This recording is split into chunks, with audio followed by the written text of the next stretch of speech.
Investors encouraged to commit to PNG. Customary land registration popular. And historical Iarowari moving forward.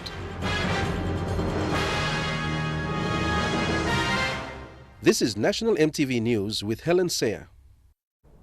Good evening and welcome to Wednesday's news. Foreign investors are being encouraged to continue investing in Papua New Guinea as there is plenty on offer and enough for everyone.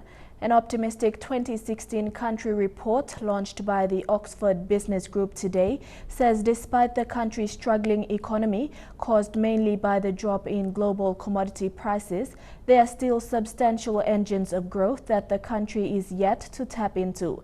Iarowari with this report.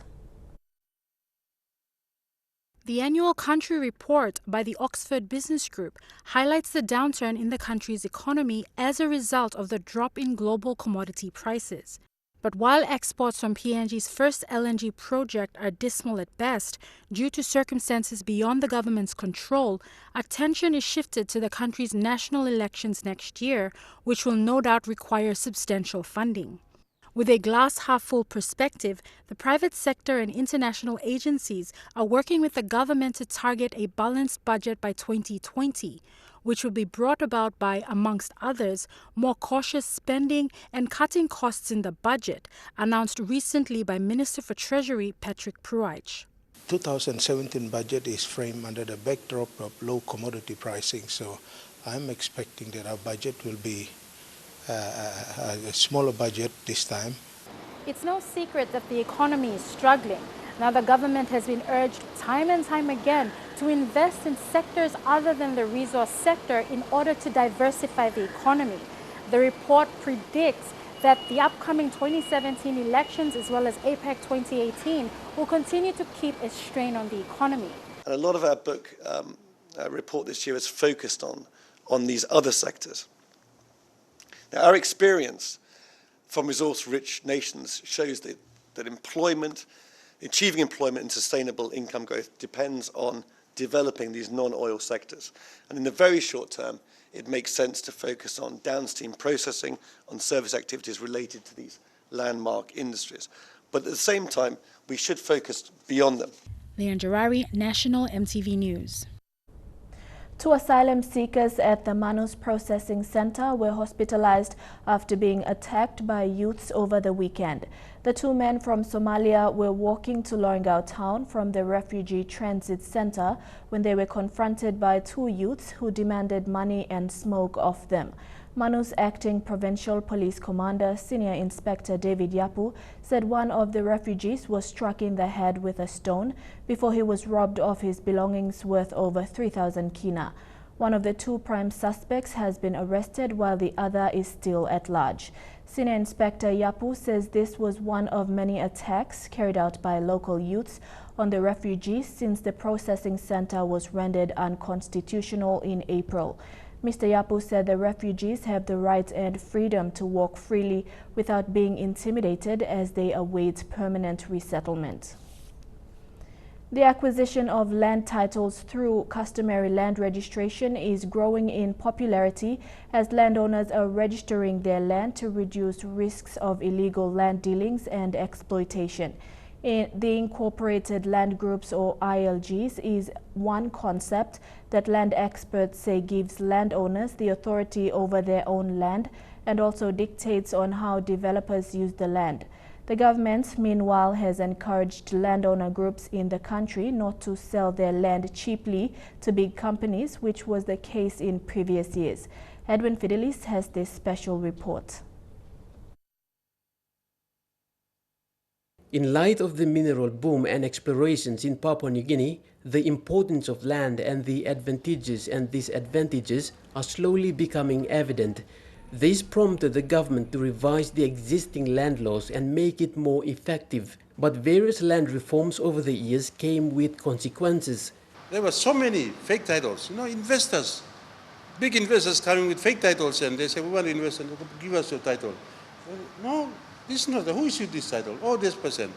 The Incorporated Land Group has since been one concept that has been encouraged time and again to landowners to register their land and have total control over it. Although the ILG laws were written after independence, it wasn't adequately administered due to limitations in the lands department. Land-owning clans were not recognized as legal entities to use their customary land as an asset. These were loopholes used by some foreign investors to exploit the resources and the people who own it. Because people begin to see land as a commodity to sell and to get money and so forth and so on, or to lease it out for investment. Not only the people of the nation, but the state now begin to move another tempo up, so that begin to take in that the land now becomes so vital to do with mining, to do with development, to do with such as oil palm, etc., etc., etc. in this nation. Successive PNG governments on one hand have been struggling to negotiate with landowners to free up customary land to meet the growing economic demands, while on the other hand, it tries to meet the aspiration of landowners. But we must tell our people, don't sell the land, register the customary land to maintain continued ownership by our future generations. If you start selling land, our future for our kids is not there. One such is the Masi Incorporated Land Group of Lihir Island that recently launched its land title 4 days ago. The Masi landowners who have given up their customary land to mining activities on the island have now realized that they haven't been part of the developments that is happening on their customary land, and after almost 2 decades, they say they have not received all the benefits they supposed to get. So they formed the landowner group through the revised ILG laws, hoping to change their way of life. So to me, 40 years, it's evidence of being in the wilderness. We must not be standing bystanders. Let us take total control and ownership of what belongs to us Papua New Guineans. While the transition from traditional to modern life is occurring, many Papua New Guineans still rely on land as a basic necessity to support their lives. Investors on one hand are demanding land security, while customary land groups have now become largely skeptical about any moves to free up land for development. Edwin Fidelis, National EMTV News, Kokopo. People in the Salt Nomane Karamui district are registering their land in incorporated landowner groups. Local level government leaders say they do this to protect their land. The district administration is supporting it. The people of the district are anticipating developments in the future and are keen to register their land. Dialogue between the local level government leaders and the district administration is happening to have land belonging to the people registered to the national government. Ward councillors and LLG presidents in Karamui have been taking part in it. So, milagim mosem roadblock Karamui gumni, emiko, milagim before road ikon said, ILC masko, na bansim area blomi. While there have been discussions among the leaders, Sogo Ward Councillor Simon Hosea says the people must be made aware of what incorporated landowner groups are. Ground imam la people something, emi lugat im hamas bla life inside the ground. Also na mi lagi mosem ground blomi mas register. That's all. Before register ground blomi mas awareness now people must clear past time. Na people kisim good blood tintin na me block the sawen man one can man establish la community. All again kisim clear tintin past time na bams la ILC by concept. Karamui, like many parts of the country, has a large landmass, and many of it still owned by the people. It shares borders with Gulf, Western, Eastern and Southern Highlands. The people have been desperate to see development for the last 45 years. But in the last 5 years, the district administration has been able to fix road links within the district. Now, the district is telling the people, register your land. The land is going to be registered in preparation for future prospect developments. They say if companies come in, they'll be ready to give their land for development and get the benefits. Bethany Harriman, National EMTV News, Lei. Education Program Advisor for Morobe said the national government should establish more tertiary institutions in the country to cater for the increasing grade 12 students. Last year, close to 30,000 grade 12 students sat for the examinations in the country, while only 6,000 spaces were available at existing tertiary institutions. Can no longer accommodate the growing number of grade 12 students that pass out the education system in the country. So to me, I think sort of my appeal on behalf of Papua New Guinea to the government of PNG, that there is a big need to look into establishing more tertiary institutions. You're looking at, say, example, in Morobe province, we have the record that indicated 20% of students, which equivalent to 444 students, were selected last year, and more than 1,000 students, that equivalent to.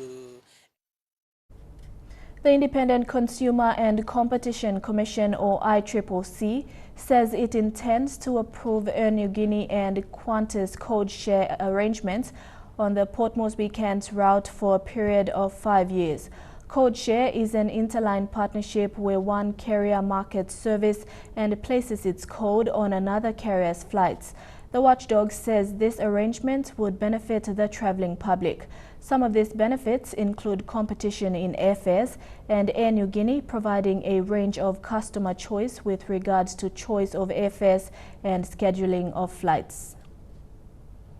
National EMTV News continues after the break. Japanese ambassador gives lecture on Japan-PNG relations and preparations underway for the Kundu festival. Stay tuned for details.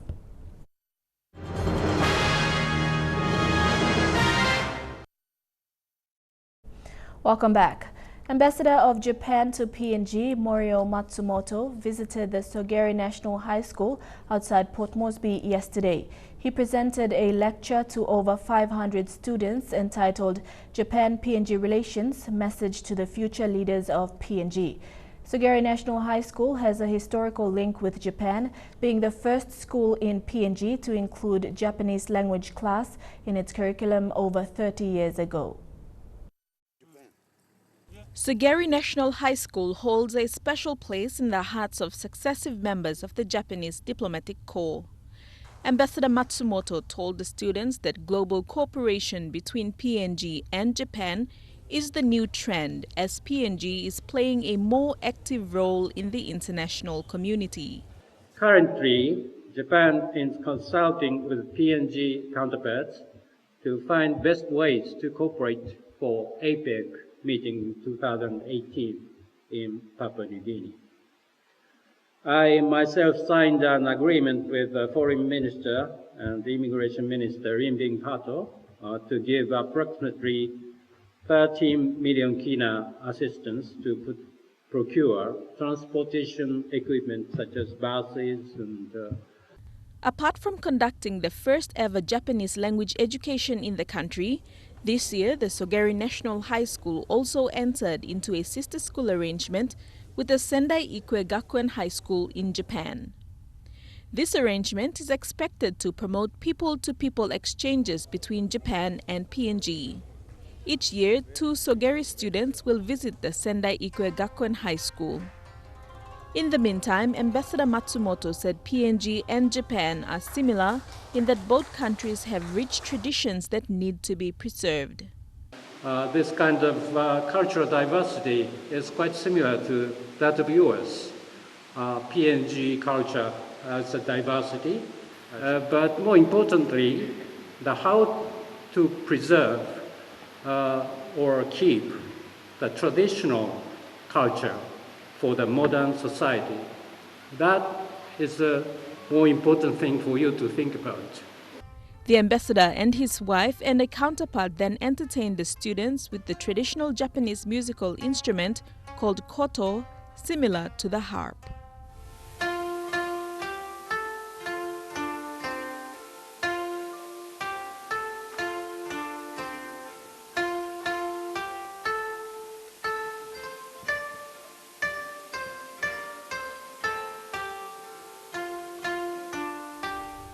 Deli Waigeno, National MTV News. Also on the Sogeri Plateau, the Iarowari Secondary School remains an important part of Papua New Guinea history. In the 1940s, it was set up as the School of Signals to train Australian and American soldiers to become radio men during World War II. It was also the site that hosted the merging of the British Papua Constabulary and the German New Guinea Police Force to what we now know as the Royal Papua New Guinea Constabulary. Here's journalist Tekla Gunga with more. Iarowari Secondary is situated on the Sogeri Plateau, just 2 kilometers away from the Sogeri National High School and about 45 minutes drive from Port Moresby. Though it shares a common history with Sogeri National High, its establishment is of military significance. It was a training ground for not only defense but police personnel as well. The police battalion came settled down here, and this is where, after the war, there was this amalgamation of the New Guinea Royal Police Constabulary with the Papuan Royal Constabulary. This is where it was born. The school is as old as the history of the Second World War in the Pacific. Not many people know the significance of this colonial established institution. The school actually was training the Americans and the Australian personnel in symphony, in telephony, and also telegraphy. And basically they were referred to as spotters or coast watchers during the wartime. Over the years, old dormitories, mess facilities and theater rooms were demolished to make way for new developments. But the foundation of those facilities can still be seen today. For example, this was the area where soldiers watched movies on projectors in their free time. They go back to the World War II. And one of the oldest buildings is still in existence. That is the mess. It is still here. And it has been here up until today. In 1962, it became an all-boys high school and educated young boys from the southern region. Central Province Governor Kila Hauda and Principal Lawyer Lohani Henau are former students of Iarowari. And some of the most important people that came through here were, like said, John Geis. This is where he was a sergeant here in those early days. It became a co-educational institution in 1982 to provide educational opportunities to young girls in Central Province. In 2012, the school celebrated its 50th anniversary, and this year the school will be graduating its pioneer grade 12s, a sign that this historical site continues to be relevant in its path to the future. Tekla Gunga, National MTV News. After 51 years as a high school, Iarowari Secondary is seeing improvements in its national academic performance. School Principal Andrew Moava says the academic performance of grade 10 students at Iarowari has improved in the last 3 years. He made these comments when giving an update on the process of the grade 10 national exams conducted this week. Since its inception as a high school, Iarowari has been performing below the average academic score compared to other secondary schools in Central Province. But the last 3 years has been an exciting time for both teachers and students, Principal Moava says. In the last 3 years, have we eclipsed 50%? The best results that Iarowari had was in 1991 when they went over 50%. He said the improvement in the overall student academic performance at a national level is linked to infrastructural developments in the school. The mean rating indices, our school has been more or less, it hasn't been performing over the mean of 50% since its inception. These developments include new classrooms, dormitories, a library and sporting facilities. And there are mechanisms that we have already put in place that are already showing that. And some of those ones are firstly to embark into expanding the school into the next status, which we have already received. And with that comes the infrastructural development. Though it was established before other schools like Marinville or Jubilee Catholic Secondary in the nation's capital, Its poor academic performance delayed it from receiving a secondary school status until recently. Results that Iarowari had was in 1991 when they went over 50%. But in the last 3 years, there have been progressive improvement moving up the ladder. This year, it registered 700 students, 90% of whom are boarding students. There will be an increase in enrollment come 2017, but the teachers here are determined to produce students with merits. Thekla Gunga, National MTV News. All is set for Milne Bay's annual event, the Kenu and Kundu Festival. Speaking to MTV News this morning, festival chairman Henry Benoma said preparations are going well with support coming from business houses, including the national and provincial governments. Benoma said the event will attract tourists from all over the world, which will be a boost for the tourism industry. The festival runs from the 4th to the 6th of November. Since 2004, the festival has become one of Papua New Guinea's most famous annual events. Chairman Henry Benoma says this year's preparations have drawn a huge interest from all over Milne Bay province and the country. This year again in Milne Bay, we are looking ahead with the China community, the Asian community in Milne Bay. And as we were flying down from Port Moresby, Lei to Alotau to dance what we call the dragon dance or the lion dance. And also we have made a door open for the fire dance from the Bainin in the East Nipitin province, and also Kavian also flooding into Milne Bay. Our door is still open. In Milne Bay right now, people have been already well ahead, knowing that this is the national event and this is really their show. He says financial support has been good from local business houses, including the provincial government. Our seed funding from our provincial government gave us 100,000 to kickstart the ground preparation.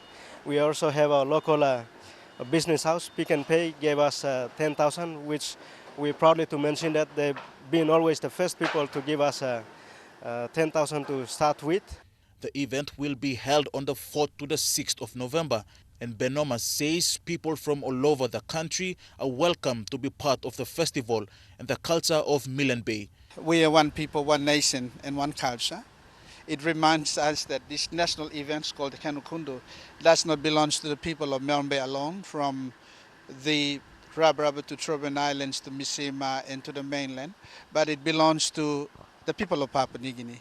It's a greater opening for you to come and join us to celebrate Kenu and Kundu. Kenu is mostly done by coastal villages, and Kundu is done throughout the whole country. Stanley Ove Jr., National MTV News.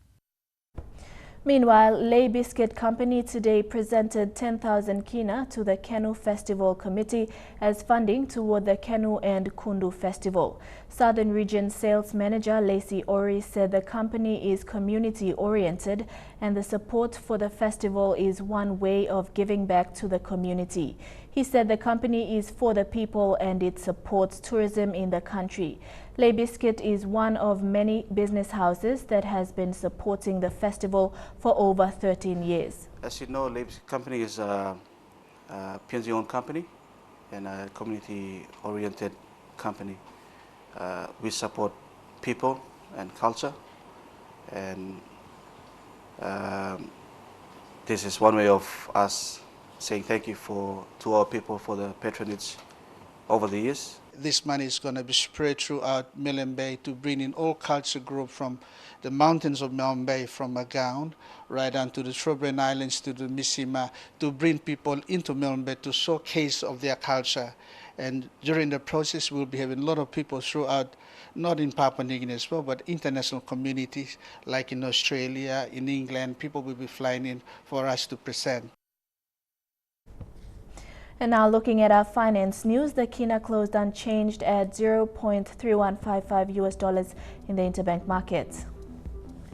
At Bank South Pacific, your kina was buying $0.3080, $0.4048 Australian dollars, $0.2754 euro, and 31.49 Japanese yen. Looking at commodity prices at New York close, gold, cocoa, and copra closed higher, while coffee closed the day lower. Crude oil closed lower while palm oil and copper closed the day higher. And on the stock market, the Dow Jones closed at 200.38 points lower. The ASX is trading at 5.2 points lower, and the All Ordinaries is trading at 6.99 points lower. Still ahead on National EMTV News, police beef up security for the Morobe show, and overseas, the race for the White House continues. Don't go away.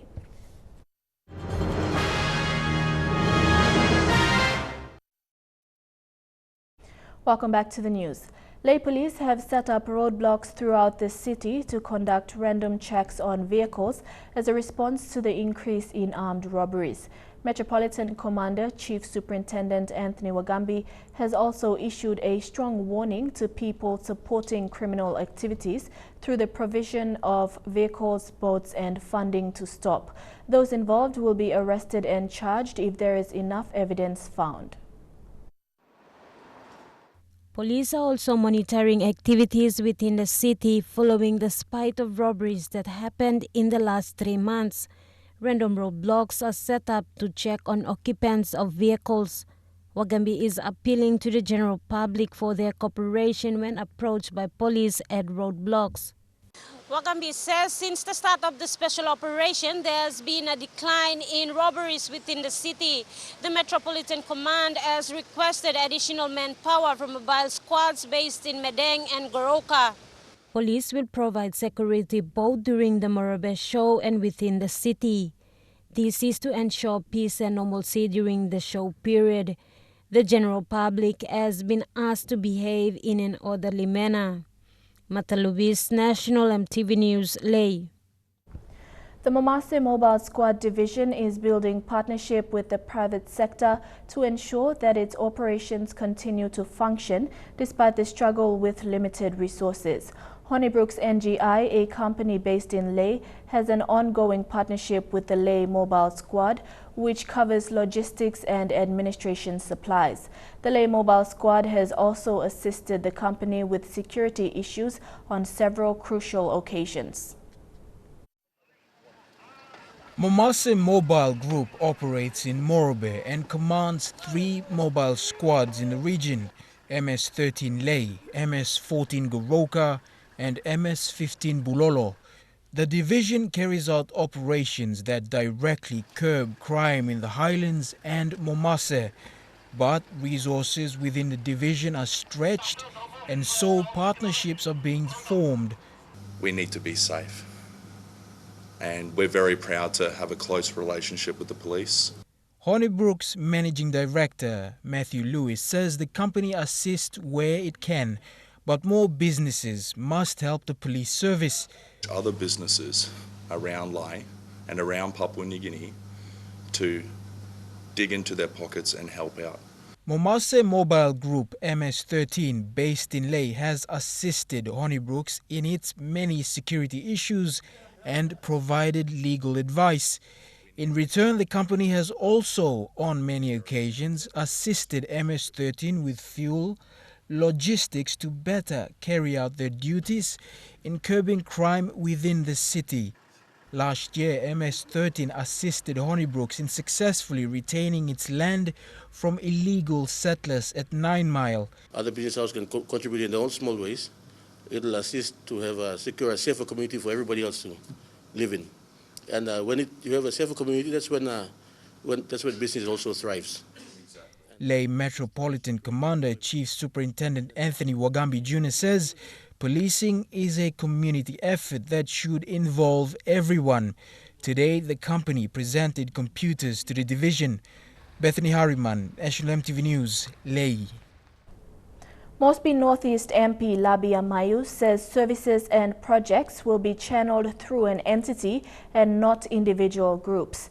MP Amayu said despite being given a budget of 4 million kina for DSIP funds in 2016, much of the projects were delivered this year. He made this statement when launching the 5 Mile Last Block Association yesterday. Electorates in the nation's capital have diverse ethnic groups living together. With land, water and roads a major issue, elected leaders face a lot of challenges in delivering services to the people. Yesterday, the 5 Mile Last Block community expressed the need of basic services to help the people. Something when we start long and stop yet, no government changes. So me don't like in basic services, mama must come inside. The 5 Mile Last Block community is made up of more than 10 provincial groups. Seeing changes around them, they have now formed an association to help bring services to the doorsteps. Why me make emotion? Me like him road. So road plan is like Bangara. Go down. Taxi base. You know one bell? Speaking to the community, Mosby Northeast MP Labi Amayu said no shortcuts will be made to deliver basic services. He said an entity will be the only choice to channel funding and support the community through projects. Funding is available, acquittals will come, we will still empower them, continue to fund it, one project, but through the association, the vehicle will only create them. The establishment of the association will see a 50,000 kina water project, 100,000 for road project and another 100,000 as seed capital for land title. The 3 churches within the area will also receive 10,000 kina each plus a vehicle. Now me believe for some money and me put him in the best interest of the entire community the last corner 5 months. You put one bell on this, but don't know. The Mosby Northeast District received 4 million kina for this year's DSIP, half of what was received last year. Jack Lapave Jr. National EMTV News. Turning overseas, following Monday's second presidential debate between Republican nominee Donald Trump and Democratic rival Hillary Clinton, Trump has stepped up personal attacks on former U.S. President Bill Clinton, accusing him of sexual misconduct. The Republican nominee, in his attack, responded to massive fallout of controversial tapes released. In reference to Clinton's alleged infidelities and in his defense, Trump said actions speak louder than words. In response, Bill Clinton said he trusts that Americans will figure it out. The former president and husband of Democratic presidential nominee Hillary, Bill Clinton, said yesterday he would trust the American people to figure all this out as Republican presidential nominee Donald Trump stepped up attacks and went as far as inviting 4 women who accused Clinton of sexual misconduct to attend the second debate. Every time I go someplace, people ask me some political question and try to get us to stir up all this acid that's been floating around. And I say, you know, I just trust the American people to figure all this out. My job is one thing and one thing only, to tell you why Hillary should be the next president of the United States. For you. It's about you. This election belongs to you. The first thing I recommend is that you take it back. Trump's criticism of Bill Clinton's infidelities drew applause from supporters at a Monday rally he held in Pennsylvania. But Trump, whose core voters are overwhelmingly male, has struggled to appeal to women who made up 53% of the U.S. electorate in the 2012 election. Clinton urged voters in the battleground state to vote early, telling them if you don't vote, it's half a vote for the other guys. The former leader detailed a number of plans his wife, Democratic presidential nominee Hillary Clinton, would enact to spur job growth, including improving the United States infrastructure and expanding internet access to rural and impoverished communities. He also appeared to suggest that funding for medical advances would be tied up in partisan politics if Clinton were not to win. Lorraine Gabina, EMTV World News. To the war in Syria, new Russian airstrikes in Aleppo has killed at least 41 people. The airstrikes resumed after 6 days of calm. Meanwhile, the Russian president has cancelled a trip to France after Western leaders called for a probe of possible war crimes.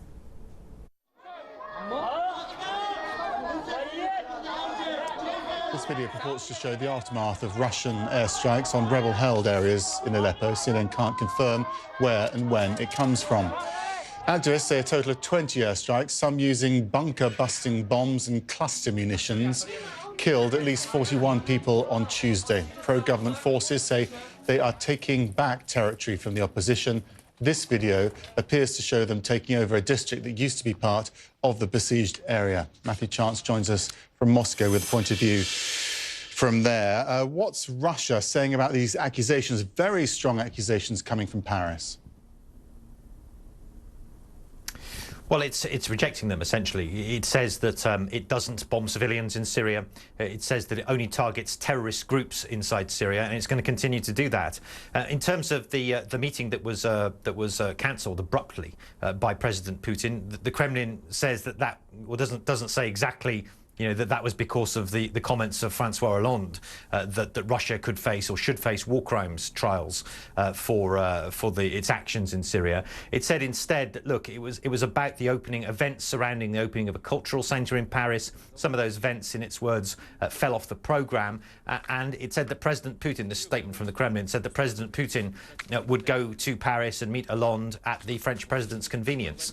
And so they're using diplomatic language, at least at this stage, to play down the fallout, the diplomatic spat between Russia and France over this issue of Syria, Max. But then it feels like it's spreading as well. You had the British Foreign Minister yesterday calling for demonstrations outside the Russian embassy with reference to its policy in Syria. Yeah, that's right. Boris Johnson also said that Russia was in danger of becoming a pariah nation if it continued down this path. And it was talking about the campaign in Syria and about the other sort of elements of Russian foreign policy that are disagreeable to Western powers. In Thailand, palace officials say their king is in unstable condition after recent medical treatment. Well-wishers are praying for the health of their beloved king, the longest reigning monarch in the world. The people of Thailand are now gathering in small groups to pray for the health of their beloved king. This is Syria Hospital in central Bangkok, where the king, 88 years old, is currently being treated. In fact, this has been virtually his home for the past 5 years as he's battled ill health. And during that time, there have been people like this coming to pray for the king's recovery. But this time, it's different. And it's different because of a statement from the palace itself talking about the king's illness. It says that he's currently being treated by dialysis to try to clean his blood, and that he's been put on a ventilator to ease his blood pressure. But what people worry about most of all is a line that says the symptoms of his sickness are showing no signs of stabilising, and that's raising a lot of concerns about the real state of the king's health. It's hard to overstate the regard in which King Bhumibol Adulyadej is held in this country. Not only has he been on the throne for 70 years, the longest-serving monarch in the world, but he's also been seen as a powerful unifying figure in a country that's been deeply fractured along political lines for the past decade. In essence, the king is nothing short of revered here. His picture is on every banknote, his portrait hangs in so many public buildings. Analysts worry now, though, that the successor to the king, most likely to be the 64-year-old crown prince, will not be able to command the same respect, to have the same calming influence. The Thai military may be in control of this country, but it's the king who's the real unifying force for many Thais. Snooker, rugby league and futsal, that's next in Chukai Sports. Stay with us.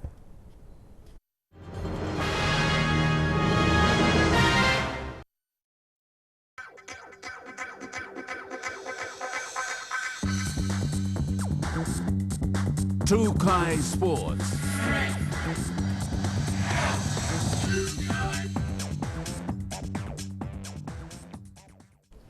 Welcome to Chukai Sports. The Pacific MMI Port Moresby Snooker Handicap competition was launched today at the Lamana Q Club.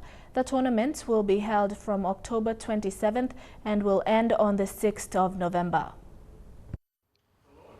Nominations are now open with a registration fee of 200 kina per player, and registration will close on Monday, the 24th of October.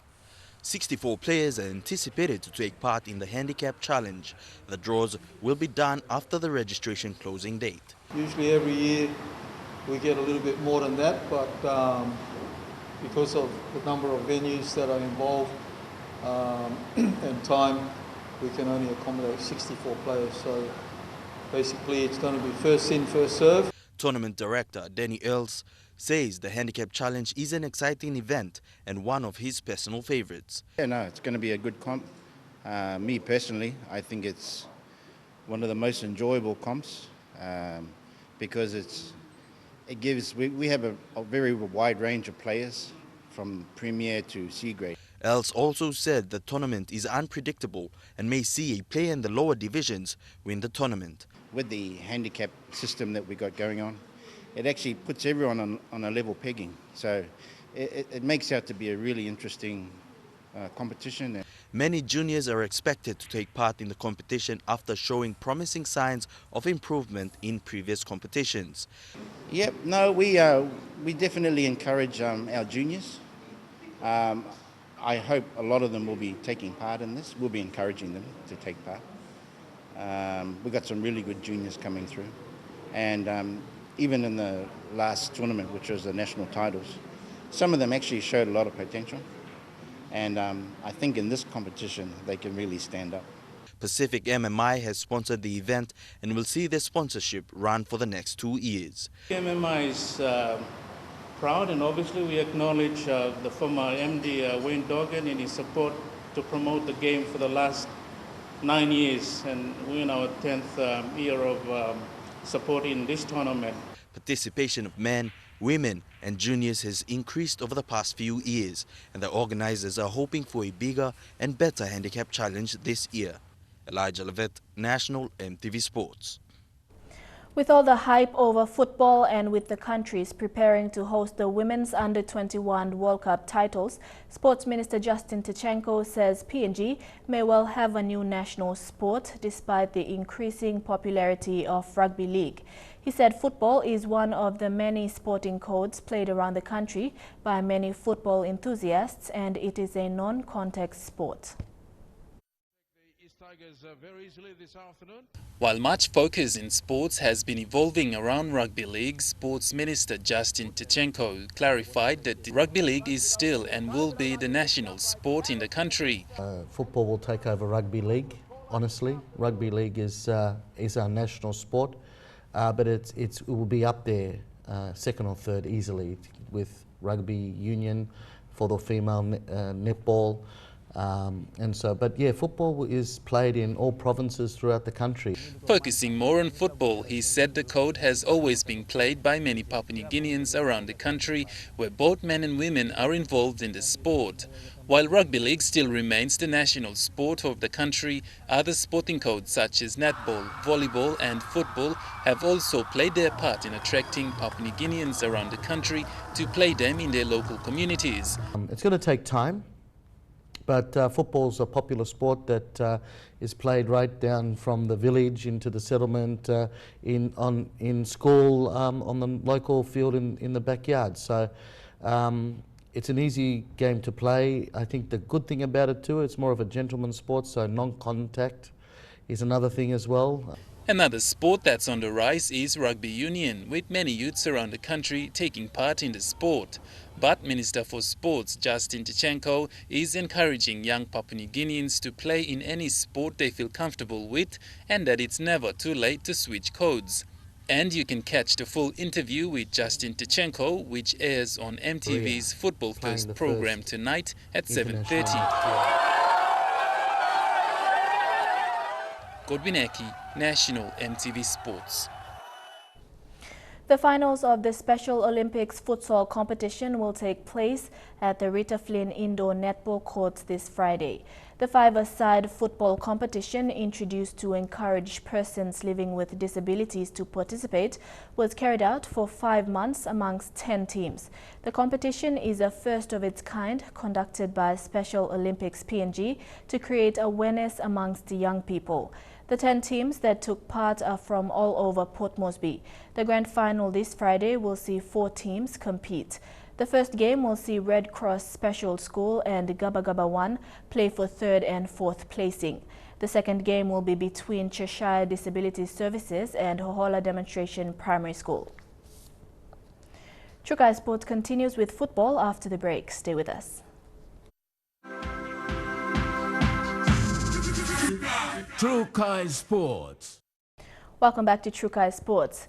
FIFA has announced that Sarai Baraman has been appointed as Chief Women's Football Officer. The New Zealander will head up the newly created Women's Football Division, reporting directly to FIFA Deputy Secretary General Vonimia Boban, and will be part of the FIFA Management Board. She will take up her new role on November 14th. Building on FIFA's commitment to further support and promote the development of women's football, as well as women in football, Sarai brings a background in finance and football administration to the role of Chief Women's Football Officer. She also brings a lifelong passion for the game, having played from childhood. And that's a wrap for True Kai Sports. We'll be back with the weather details next.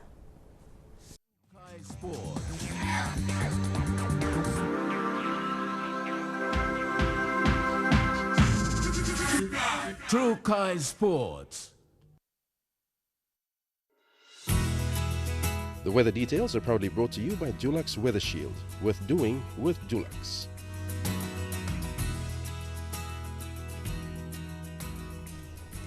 Your weather forecast for tonight and tomorrow. In the southern region, mostly fine, although cloudy at times in Port Moresby, and mostly fine in Daru, Kerma, Alotau and Popondetta. In the Momase region, rain showers in Lei, brief showers in Medang and Vanimo, and a few thundery showers in Wewak. In the New Guinea Islands region, early morning showers in Lorengau, rain showers in Kavieng and Buka, a shower or two with possible thunderstorms in Kokopo and Rabaul, and brief showers in Kimbe. And in the Highlands region, rain showers, then morning fog in all centers.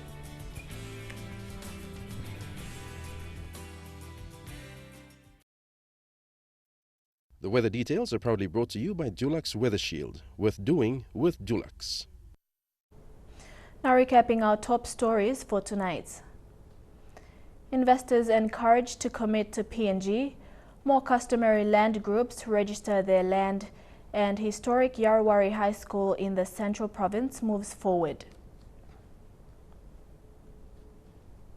And that's the way it is this Wednesday, the 12th of October 2016. From the entire news team, pleasant viewing. Good night.